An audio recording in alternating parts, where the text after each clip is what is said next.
The fishing industry has normalized a 2 to 5 year replacement cycle for saltwater reels, and most anglers accept it without question. But warranty data tells a different story. 38 out of every 1,000 reels catastrophically fail by year 5, with corrosion destroying gears long before any damage reaches the surface. Buried within those same brands, only 2 lines of commercial-grade reel exist, engineered for captains who cannot afford failure offshore. They cost roughly 12% more. Yet 85% of retail shelf space ensures you never find them. Understanding why starts with what's already happening inside your reel. Warranty records from 3 of the largest reel manufacturers, covering over a decade of saltwater sales, draw a stark curve. By the 5-year mark, 38 out of every 1,000 reels have suffered catastrophic failure. Most never make it that far. The majority of these breakdowns occur just outside the warranty window, with failure rates accelerating sharply after 2 years of regular use. Retailer return logs and service shop records echo the same pattern. In coastal regions where salt exposure is routine, the average consumer-grade reel is replaced every 2 to 5 years. Online surveys of nearly 5,000 anglers across the US, Australia, and New Zealand reinforce this timeline.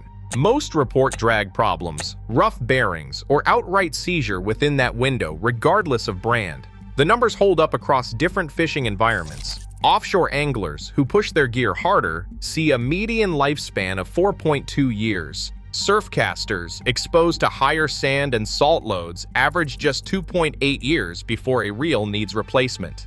Even those who rinse and lubricate their reels after every trip only stretch the lifespan by about 18%. The underlying failure rate remains stubbornly high. Corrosion is the dominant cause, responsible for nearly 2/3 of all documented failures. In most cases, the first sign of trouble is internal: pitting on the gears, loss of drag smoothness, or a bearing that suddenly grinds long before any rust appears on the outside. The replacement cycle is not just habit, it reflects a real, measurable risk. For every 1,000 reels sold, nearly 40 will be dead within 5 years, and hundreds more will be limping along with degraded performance. This is not the result of misuse or neglect. It is the predictable outcome of how these reels are built, and it sets the stage for understanding why only a handful of models escape this curve. Inside the body of a typical consumer-grade fishing reel, mechanical weaknesses compound from the first cast.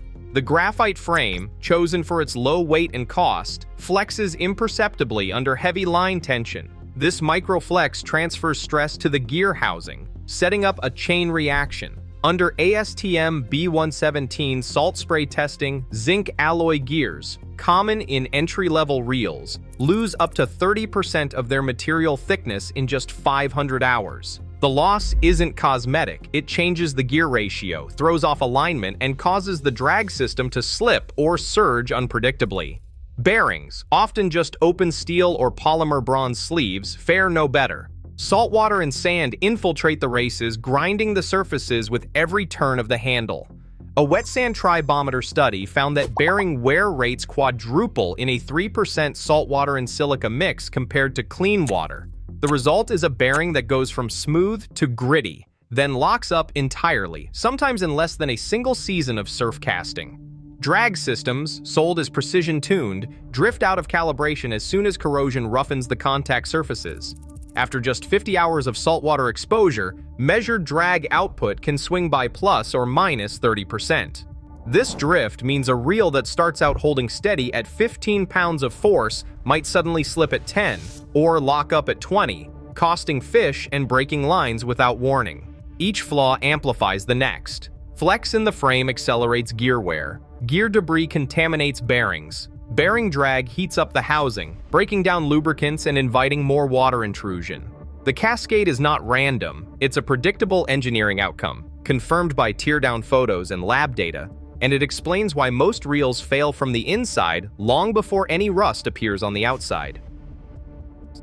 Saltwater doesn't just attack the surface of a fishing reel, it works its way inside, exploiting every seam and metal junction.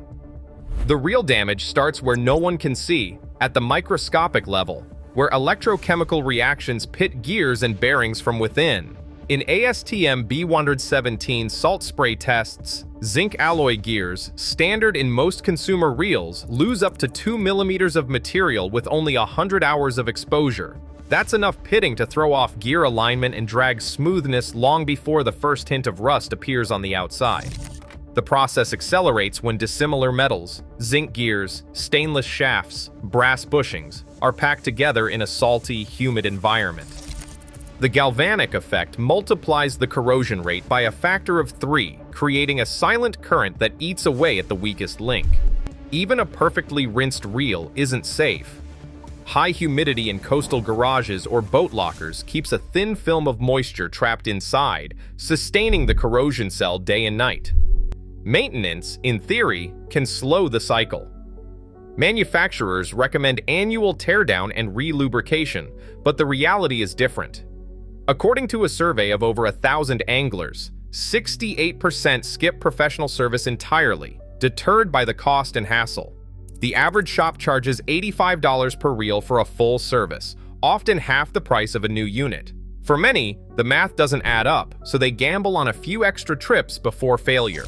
As internal pitting deepens, gears lose material, bearings seize, and drag output becomes unpredictable. The damage is cumulative and hidden, building up until the reel fails under load.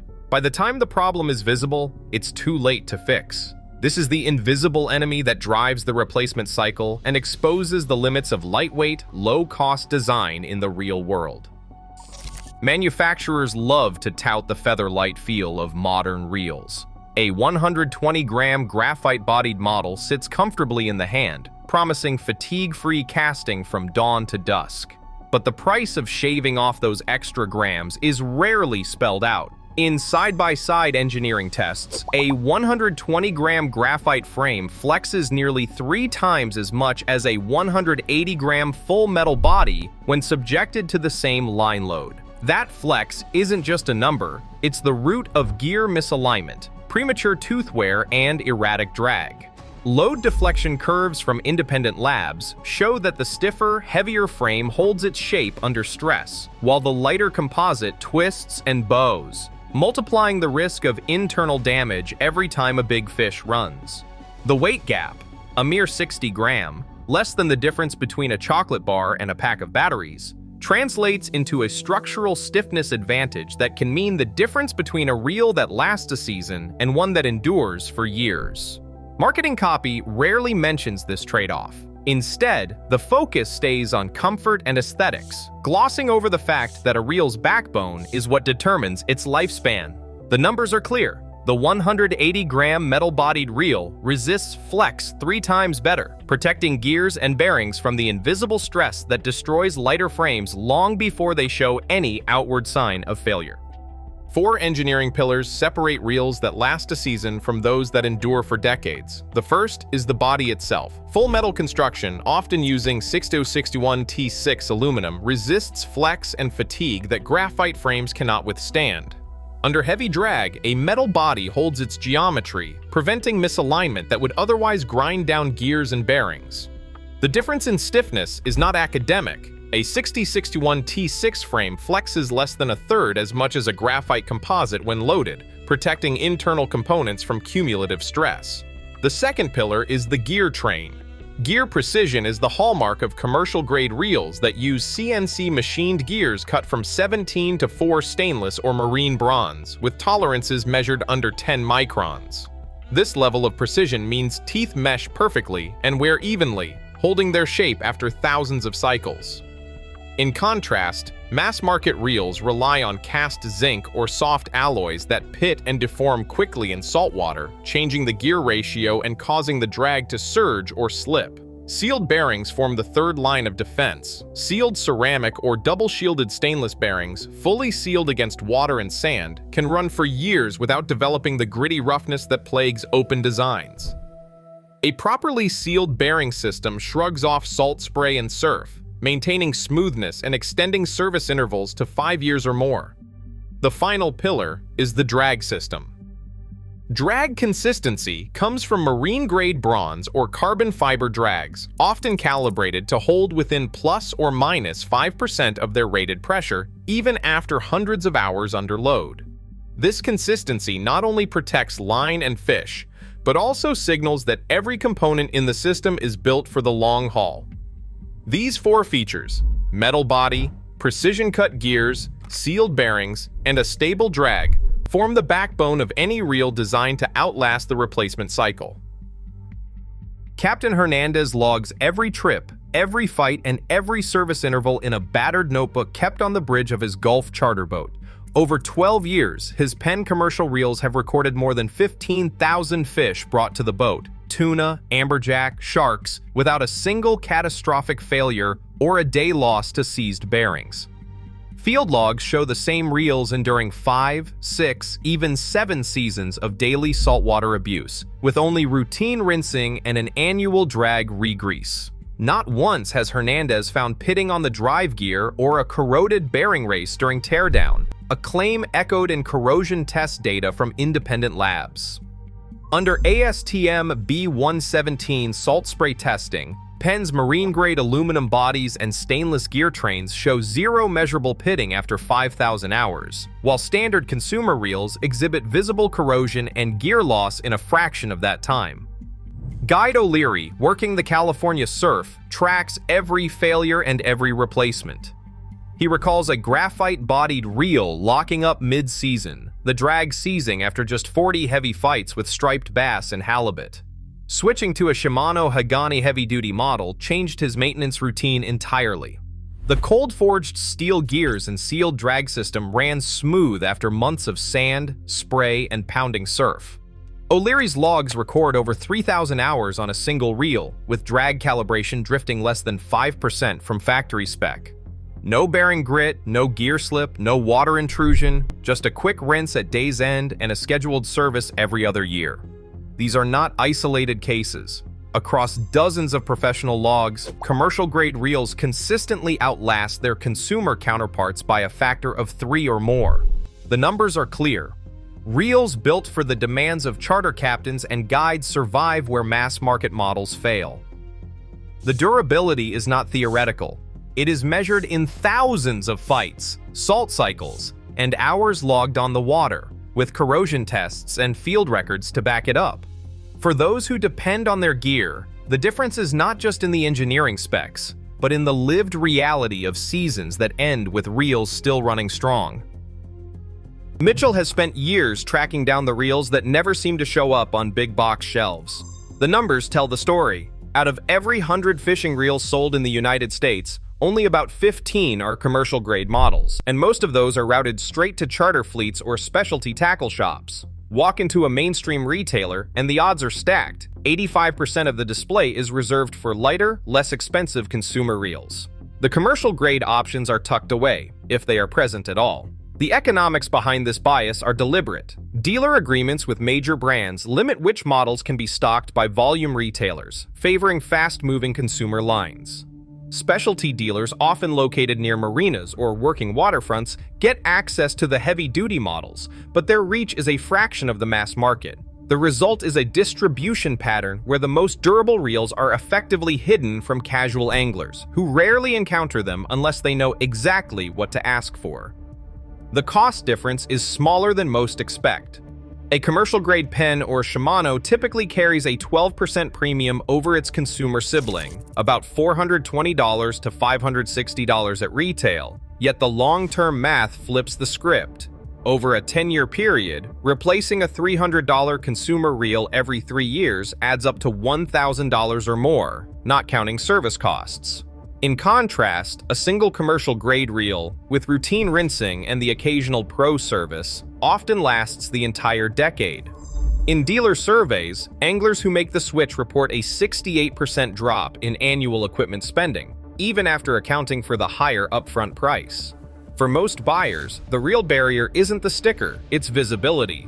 The retail system channels attention toward reels designed for turnover, not longevity. Unless you're a guide, a charter captain, or a commercial operator with an account at a specialty distributor, the reels built to last are easy to miss. The so-called loophole isn't about secret technology, it's about who gets access and how the economics of shelf space and dealer contracts keep the most reliable gear just out of reach for the average angler. 12 hours offshore, 3 anglers, and a direct contest between retail and commercial-grade reels. The boat's sensor rig tracks every detail: drag pressure, spool temperature, line payout, and the number of fish landed. From the first hookup, the difference is visible. The consumer reel, light and smooth at dawn, begins to show strain by the second hour. The drag, set at 15 pounds, sags to 11 as internal heat builds and the frame flexes under repeated runs. By hour 4, the handle feels gritty. The first flush of salt water has found its way into the bearings. On the opposite side of the transom, the commercial grade reel holds its line. Drag readings remain within 2% of the original setting, even after a dozen hard runs from Kingfish and Amberjack. The CNC-cut gears, cold-forged and marine-sealed, show no play or slip. Bearings spin smooth, untouched by the salt spray that's already grinding away at the consumer model. As the day wears on, stress mounts. The surf angler's graphite-bodied reel, after repeated dunkings and sand exposure, locks up during a heavy retrieve. Drag output drops 28% from its morning baseline. The commercial reel, rinsed once at midday, keeps pulling. No grit, no slip, no loss of pressure. By the 12th hour, the data logger tells the story. The consumer reel's drag curve wobbles wildly, with output drifting by as much as 5 pounds between runs. The commercial model's curve remains flat, never straying more than 1/3 of a pound from start to finish. At the dock, teardown confirms what the numbers showed. The consumer reel's bearing races are pitted, the drag washers scored and uneven. The commercial reel's internals are clean, the gears sharp, the seals unbreached. For guides and captains, this is the only test that matters. Season after season, fight after fight, the gear either holds up or it doesn't. The verdict is written in the logbooks and the sensor files. A reel built for the retail shelf is not built for the long haul. Only a handful of models can survive this kind of punishment, and the proof is in the data, not the marketing. Right now, most anglers still buy reels built for obsolescence, not endurance. As corrosion quietly destroys gear from the inside, the reel cost isn't just money, it's lost time on the water. The gap between consumer and commercial standards is no accident, it's a choice. Until expectations shift, longevity remains a secret known only to those who demand more. What matters most? Performance today or lasting value tomorrow?